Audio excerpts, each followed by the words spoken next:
حکومت وقت سے یہ اپیل ہے اور مطالبہ ہے کہ پاکستان جو ہے یہ کلمے کی بنیاد پہ بنا ہے، اور حکمران اپنی تقریر میں اس چیز کا تو اعتراف کر رہے ہیں کہ ساری کائنات میں ایک ہی ملک ہے جو کلمے کی اور اسلام کی بنیاد پہ بنا ہے۔ تو اس ملک کا یہ قانون ہے کہ جس میں یہ واضح طور پر امیر المومنین حضرت عمر رضی اللہ تعالی عنہ نے یہ فرما دیا کہ اتنا کہنے سے بھی وہ بندہ واجب القتل ہو جاتا ہے۔ کتاب الشریعہ کے اندر امام آجری نے حضرت سیدنا فاروق اعظم رضی اللہ تعالی عنہ کے لحاظ سے ایک حوالہ لکھا ہے۔ وہ بات دوسری جگہ ابن تیمیہ نے الصارم کے اندر بھی اس کا ذکر کیا ہے کہ حضرت عمر فاروق رضی اللہ تعالی عنہ آپ جس وقت بیت المقدس کے فتح ہونے پر یروشلم تشریف لے گئے، آپ نے خطبہ دیا۔ کتاب الشریعہ کا صفحہ نمبر 186 ہے، اور الصارم المسلول جو ہے اس کا 226 نمبر صفحہ ہے۔ حضرت عمر رضی اللہ تعالی عنہ نے خطبہ دیا، پڑھا الحمدللہ احمدہ و استعینہ، جس طرح ہم جمع کے صیغے سے پڑھتے ہیں نحمدہ و نستعینہ، من یہد اللہ فلا مضل لہ ومن یضلل فلا ہادی لہ۔ تو یہ حضرت عمر رضی اللہ تعالی عنہ نے پڑھے۔ جب آپ نے یہ الفاظ پڑھے،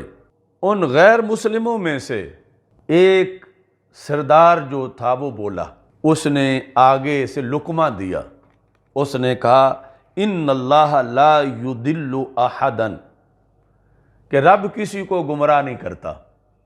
کیونکہ آپ نے پڑھا کہ وَمَن يُضْلِلْ فَلَا هَادِيَ لَهُ، جسے رب گمراہ کرے اس کو ہدایت کو نہیں دے سکتا۔ اور قرآن مجید میں ہے یُضِلُّ بِهِ كَثِيرًا وَيَهْدِي بِهِ كَثِيرًا، لیکن اس شخص نے اپنے عقیدے کے لحاظ سے حضرت عمر رضی اللہ تعالی عنہ کو لقمہ دیا، اور بات تھی اللہ کی ذات کی۔ حضرت عمر رضی اللہ تعالی عنہ چونکہ خود بول رہے تھے، تو وہ جب بولا تو پوری بات آپ کو سمجھ نہ آئی، شاید دور بیٹھا ہوا تھا، لیکن اتنا پتہ چلا کہ وہ کچھ کہہ رہا ہے۔ تو آپ نے فرمایا ما تقولو، تم کیا کہتے ہو؟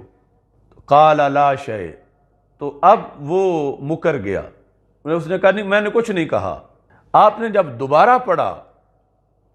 تو اس نے پھر وہی الفاظ بولے، تو آپ نے پھر لوگوں سے کہا اخبرونی ما یقولو، مجھے بتاؤ یہ کیا کہتا ہے۔ الصارم کے اندر ابن تیمیہ نے لکھی، اور کتاب الشریعہ کے اندر جز 6 میں یہ لکھا ہے کہ خاطبنا عمر بن الخطاب رضی اللہ تعالی عنہ بالجابیات، یہ شام کا شہر ہے کہ وہاں حضرت عمر بن خطاب رضی اللہ تعالی عنہ نے خطاب کیا، اور جو محکوم لوگ تھے، مختلف قبیلوں کے سردار بیٹھے ہوئے تھے، اور درمیان میں ترجمان تھا، والترجمان یترجم، فقال عمر من یہدہ اللہ فلا مضل لہ ومن یضلل فلا ہادی لہ۔ تو وہ بولا ان کا ایک سردار ان اللہ لا یضل احدا، فقال عمر ما یقول، حضرت عمر نے کہا کس نے کیا کہا؟ تو ترجمان نے کہا لا شیء، کچھ بھی نہیں اس نے کہا، یعنی ترجمان نے بات جو ہے وہ گول کی۔ ثم عاد فی خطبتہ، حضرت عمر رضی اللہ تعالی عنہ نے دوبارہ خطبہ دینا شروع کیا شروع سے لگ کے، فلما بالغ من یہدہ اللہ فلا مضل لہ ومن یضلل فلا ہادی لہ۔ جب آپ نے پھر یہ پڑھا تو پھر وہ بولا ان اللہ لا یضل احدا، کہ اللہ جو ہے وہ تو کسی کو گمراہ نہیں کرتا۔ تو اصل میں یہ اللہ کی صفات کے لحاظ سے اعتراض تھا کہ ایک صفت ہمارے ہاں اسلام میں اللہ کے لیے ثابت ہے، اور وہ اس صفت کا انکار کر رہا تھا، اور یہ صفت کا انکار بالآخر تقدیر کے انکار تک جو ہے وہ پہنچتا ہے۔ تو حضرت عمر رضی اللہ تعالی عنہ نے اب پوچھا کہ یہ کیا کہتا ہے؟ تو ترجمان پہلی بار تو اس نے نظر انداز کیا، لیکن اب اس کی ذمہ داری تھی کہ وہ بتاتا کہ یہ کیا کہہ رہا ہے۔ تو اس نے بتایا کہ یہ تو یہ کہہ رہا ہے، یعنی عربی میں وہ اس کی گفتگو کو بتایا کہ وہ کہتا ہے کہ ان اللہ لا یضل احدا، فقال کذبت یا عدو اللہ۔ تو حضرت عمر رضی اللہ تعالی عنہ نے اس سردار کو جو کہ غیر مسلم تھا، آپ نے فرمایا کذبت، تم نے جھوٹ بولا ہے، یا عدو اللہ، اے اللہ کے دشمن تم جھوٹ بول رہے ہو۔ اور ساتھ یہ فرمایا ولولا عہدک لضربتعنک، اگر یہ ابھی جو معاہدہ ہو گیا ہے تمہارے ساتھ کہ ہم تمہاری حفاظت کریں گے، اگر یہ نہ کیا ہوتا تو میں تلوار مار کے تیرا سر اتار دیتا۔ اس وجہ سے جو یہ تم نے جملہ بولا ہے، یعنی اللہ کی تم بے ادبی کر رہے ہو، اللہ کی توہین کر رہے ہو، یہ اللہ کی طرف تم اللہ کی صفت کی نفی کر کے رب ذوالجلال کی شان کے خلاف تم بول رہے ہو۔ بل اللہ خالقک واللہ اضلک، فرمایا رب نے تجھے پیدا کیا ہے اور رب نے ہی تجھے گمراہ کیا ہے۔ یعنی تم جو ابھی تک اسلام قبول نہیں کر سکے تو یہ اللہ کی قدرت کے تابع ہے، اگرچہ یعنی یہ نسبت پھر بعد میں جرم کے لحاظ سے بندے کی طرف ہوتی ہے۔ حضرت عمر رضی اللہ تعالی عنہ نے